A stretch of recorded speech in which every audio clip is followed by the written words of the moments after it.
এখন বাজে সন্ধ্যে 7টা আর বার হলো আজকে শনিবার, কালকে রবিবার 25 তারিখ মামের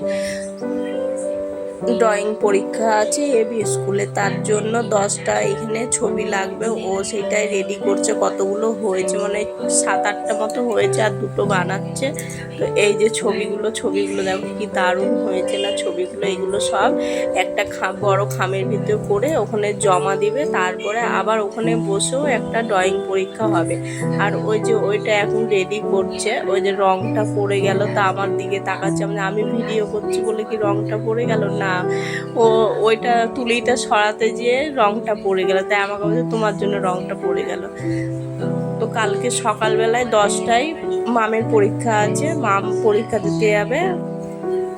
কটা 9:30টায় বেরোবে, 10টার মধ্যে ওখানে ঢুকতে হবে, কারণ 10টা থেকে পরীক্ষাটা স্টার্ট হয়ে যাবে। তো রবিবার 25 তারিখ তো এবি স্কুলে চলে এসছে। এই যে এবি স্কুলে ভেতরে ঢুকে পড়েছি। তো এখনো মামকে ভেতরে বসিয়ে দিয়ে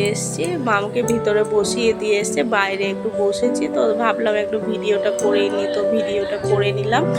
তো এই যে অনেক গার্জেন, প্রচুর গার্জেন এসেছিল অনেক। সকালে 8টা থেকে একটা শুরু হয়েছিল, 10টা পর্যন্ত ওটা শেষ হয়ে গেল। তারপর আবার 10টা থেকে বসেছে 12টা পর্যন্ত, আবার 12টা থেকে বসবে ওটা 2টো পর্যন্ত। তো আমার মামের ছিল 10টা থেকেই ছিল। তো এই যে ক্লাসের ভিতরে ওই যে এখনও স্যার আসেনি, স্যার ম্যাডামরা আসেনি। তো ক্লাসের ভিতরে আমি এলাম, এসে আর একটু ভিডিওটা করে নিলাম। ওই যে বসে আছে মাম ওখানে। তো মাম তো ওর শরীরটা ভালো না বলে মাম ওখানে